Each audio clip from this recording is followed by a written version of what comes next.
Salut les gars, bienvenue sur ma chaîne POT+, la chaîne qui transforme les pessimistes en optimistes. Sur cette chaîne, je parle de thématiques, je parle de la développement de la vie aux États-Unis. Si tu es nouveau sur cette chaîne, je te demande de faire les 3 premières pas, de liker, de partager et de t'abonner à la chaîne.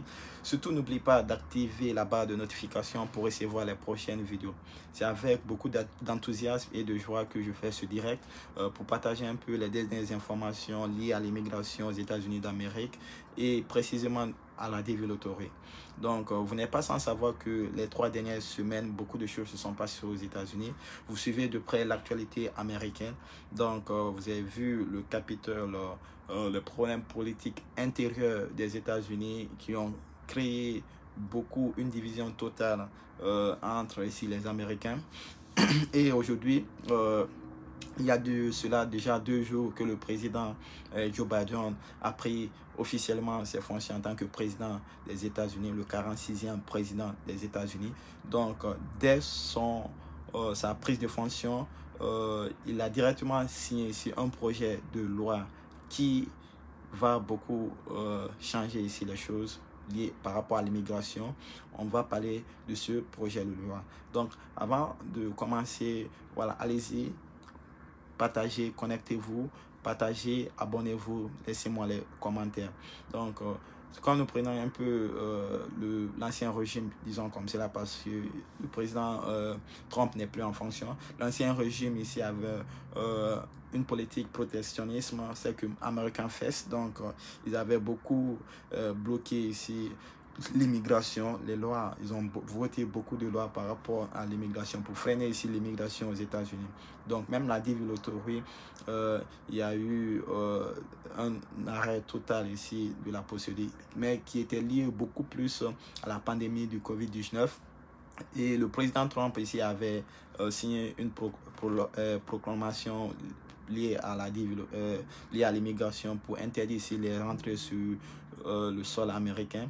Donc l'interdiction est prolongée bien sûr jusqu'à ce jour, mais le président Joe Biden ici va observer l'évolution de la pandémie pour pouvoir décider de se prononcer exactement sur la levée ou la continuité ici de cette prolongation du président Trump. Donc, pour revenir un peu sur la prise de fonction du président Joe Biden, donc dès sa prise de fonction, il a signé des projets de loi liés à l'immigration. Donc, dans son son programme de société pour les États-Unis pendant les 4 prochaines années, voilà, ils vont toucher d'abord la première question qui est l'immigration. L'immigration, il y a beaucoup d'annonces il y a beaucoup de choses qui sont annoncées. Ils ont annoncé essayer de régulariser ici la situation des sans-papiers aux États-Unis d'Amérique. Donc, toutes les personnes qui vivent aux États-Unis de façon illégale, ils vont avoir ici la chance de régulariser leur situation d'immigration. Donc, parce que tout simplement, ces personnes, pendant cette période de Covid-19, ils ont beaucoup aider ici l'État américain ici à faciliter comment on dit ça, les aides ou ils ont beaucoup aidé dans le volontariat. Donc l'État aussi veut récompenser ici ces personnes qui se sont distinguées qui se distinguent, disons comme cela, parce que l'épidémie n'est pas finie, qui se distinguent pendant cette période d'épidémie de Covid-19. Donc ça, c'est la première des choses. Donc ils vont essayer de récompenser ces gens en régularisant ici les sans-papiers qui vivent maintenant aux États-Unis, ça fait de nombreuses années. Donc aussi les personnes qui demandent ici l'exil politique, parce que durant le régime du président Trump, il y a des lois qu'ils ont votées qui interdisaient ici les personnes qui voulaient rentrer sur le sol, qui demandaient ici en quelque sorte l'asile politique.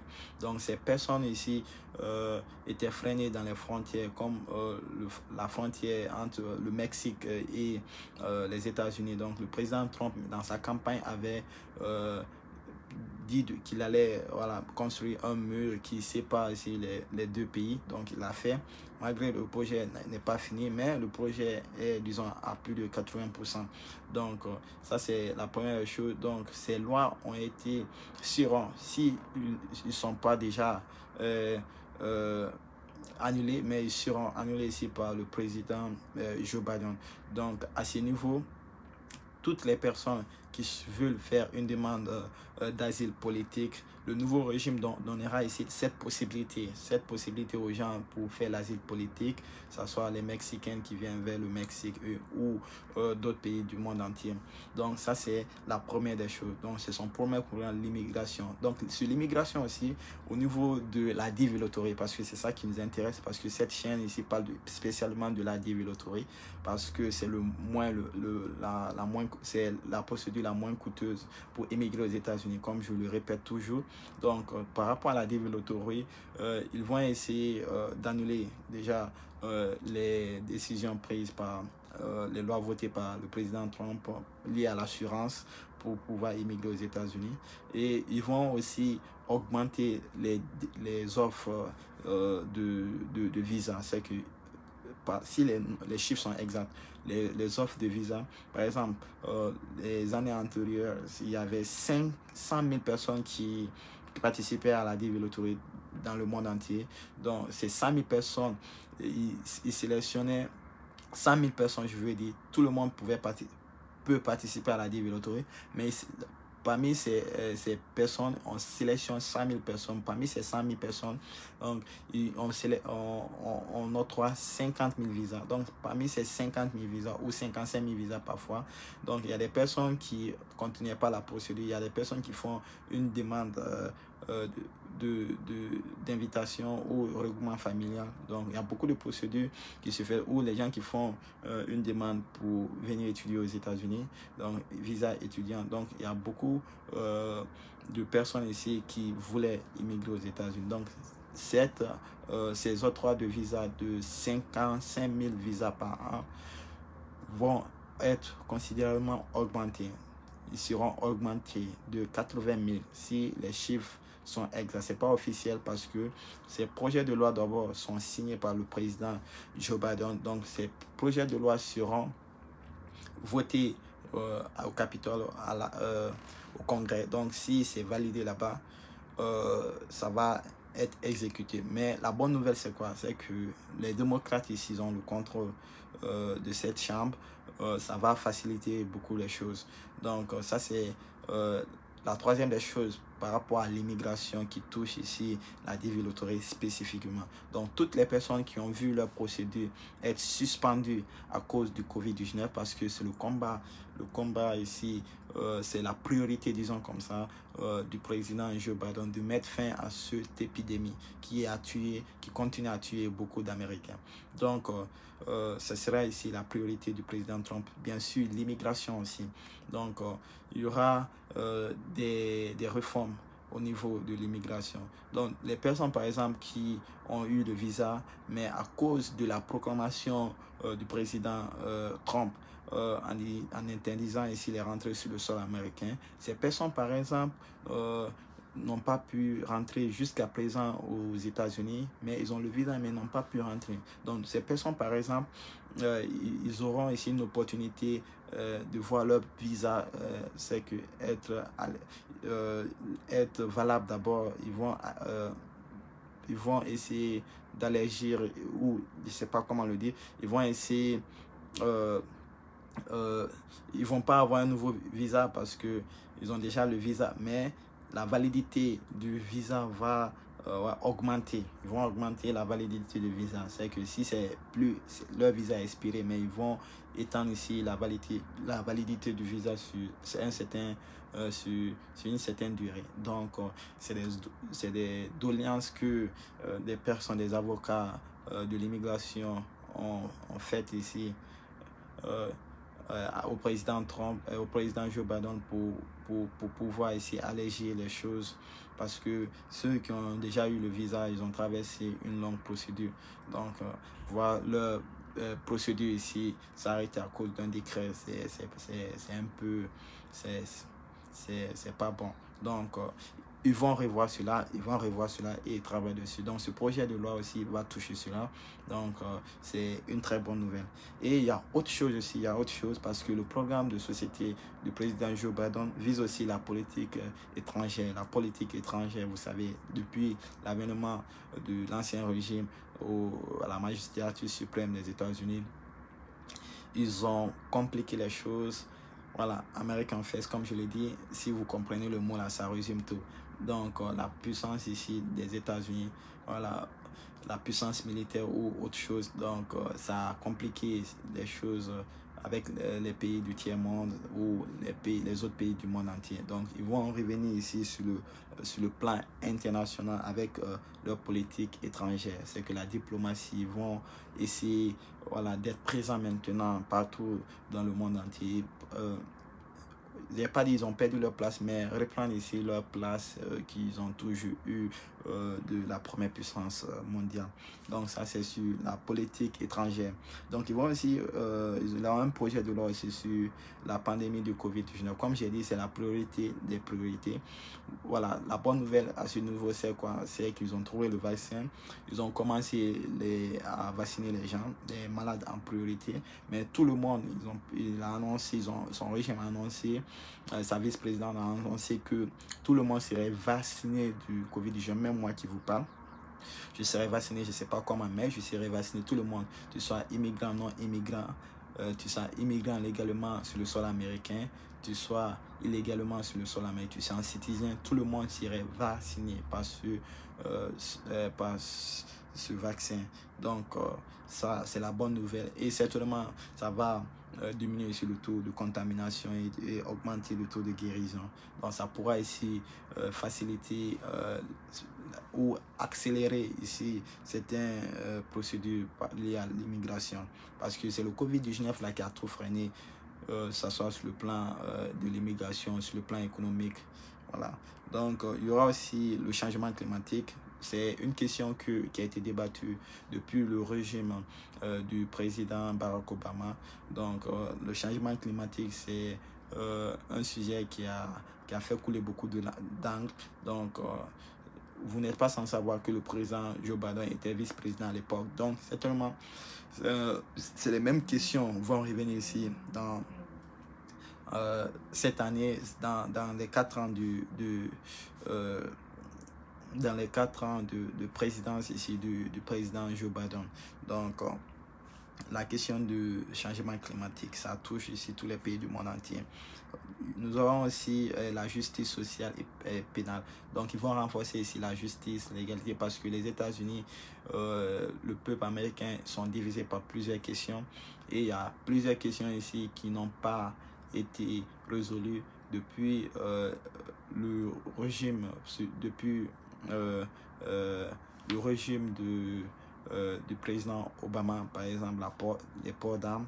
C'est une question, voilà, qui est débattue, voilà, certainement qui va revenir aussi après. Mais il y a beaucoup de sujets qui restent en suspension. Donc, ils vont renforcer ici la justice sociale et pénale américaine. Donc, ils vont essayer d'unir plus les Américains pour que les Américains, comme auparavant, puissent parler d'une seule voix. Parce que la politique ne veut pas dire qu'on est sommes ennemis. C'est ça. Donc, il y aura aussi la politique économique. La politique économique à ce niveau, voilà, j'ai toujours dit ça dans les précédentes vidéos que j'ai eu à faire. J'ai dit que après la pandémie, la priorité des Américains, c'est comment rebondir après la pandémie. Donc, l'économie va mal. Le Covid-19 ici a beaucoup ralenti l'économie américaine. Donc, l'économie américaine ici sera relancée. Comment? Ça passera par les immigrants, ça passera par les aides que le gouvernement va offrir aux personnes qui ont perdu, à toute personne résident permanent ou citoyen qui a perdu son travail ou qui n'a pas perdu son travail. Ils vont accompagner les gens pour relancer ici l'économie. Donc, les lois sont votées par rapport à ça. Quand il y a la première, ils ont donné $1000. Ça c'est depuis l'arrivée ici du Covid-19. Donc, récemment, ils ont donné $600. Et il y a un autre qui a voté $1400. Donc, si le font, c'est une bonne chose, ça va aider les gens. bien sûr, ça va nous aider. Donc après cela, il y a aussi la politique technologique. Donc, c'est réforme technologique par rapport, vous savez, les États-Unis, ils ont toujours, en matière de technologie, tu vois, ils sont toujours premiers. Donc, ils débloquent beaucoup de sommes pour les recherches technologiques. Donc, c'est le futur en quelque sorte. Donc, parce que leur concurrent, la Chine, il faut le dire, voilà, avance beaucoup dans ce domaine. Donc, eux aussi, ils veulent toujours garder leur place de première puissance en matière de technologie, en même temps, tout. Voilà, ces choses, vous savez comment ça fonctionne. Donc, c'est un peu ça le programme ici du président Joe Biden. Donc, les 4 dernières années, ça sera ici sa priorité. Mais ce qui nous intéresse, c'est pas la politique intérieure américaine, c'est pas le changement climatique. C'est vrai que ça concerne tout le monde entier parce que parce que ça concerne notre planète, mais je pense que les personnes qui nous représentent ici sont mieux placées pour débattre par rapport à cela. Nous, sur notre chaîne PRT+, on se focalise sur l'immigration. Comment toi qui me regardes, comment moi qui suis là, nous pouvons ici changer notre vie. Vous qui me suivez, comment vous pouvez venir ici l'année prochaine, parce que le pays propice, je le dis, le pays propice à l'immigration, les années à venir, c'est les États-Unis d'Amérique. Les États-Unis d'Amérique. La développée, même les lois votées par rapport au visa et au passeport, certainement sera suspendu. Certainement sera suspendu. Parce que si l'imposition ici du passeport a considérablement diminué ici le taux de participation. Donc, comme ils vont augmenter ici l'octroi ici des visas. L'octroi des visas qui passera de 80 000 visas, si les chiffres sont exacts, 80 000 visas. Donc, ça va aider beaucoup de personnes à pouvoir immigrer. Donc, peut-être, leur loi, pour leurs conditions pour participer à la développée, pour les gens qui ont des passeports, certainement cette loi, cette règle va être suspendue, va être annulée, certainement. Et ça va permettre aux gens de beaucoup plus participer à la développée et beaucoup de personnes d'être beaucoup plus sélectionnées et la procédure sera accélérée. Donc, c'est ça que je voulais partager avec vous, les gars. C'est Pierre de la chaîne PRT+. Faites ce qu'il y a à faire afin de faire ce que vous voulez faire. Surtout, n'oubliez pas, partagez au maximum. Abonnez-vous à la chaîne, donnez-moi la force parce que PRT+, on donne des contenus, des informations à temps réel, les informations qui sont vérifiées officielles et surtout j'essaye de vous garder votre esprit positif, ok. J'essaie de vous donner la force parce que immigrer aux États-Unis c'est pas facile et en 2021 2022 et les 2 dernières années qui vont venir, je veux pas de 2023 et 24 ou 25. Voilà, la politique de l'immigration, ça va être en faveur des immigrants qui veulent venir. Donc, ça sera une période où chacun de vous, vous devez profiter ici pour pouvoir immigrer ou faire venir votre famille aux États-Unis d'Amérique. Donc, c'est le moment où jamais il faut profiter parce que le régime Trump, c'était impossible, c'était pas du tout facile. Au lieu de dire impossible, pas du tout facile, mais ce régime va alléger les choses. Donc, restez connectés sur la chaîne. Je vous donne des informations à temps réel. Surtout, n'oubliez pas de faire une chose. Abonnez-vous au maximum. Abonnez-vous. Allez-y, cliquez sur la chaîne, partagez, abonnez-vous. Mettez les likes et mettez des commentaires. Donc, à la prochaine. Faites ce qu'il y a à faire afin de faire ce que vous voulez faire. C'était Pierre de la chaîne PRT+. À la prochaine. Take care, prenez soin de vous.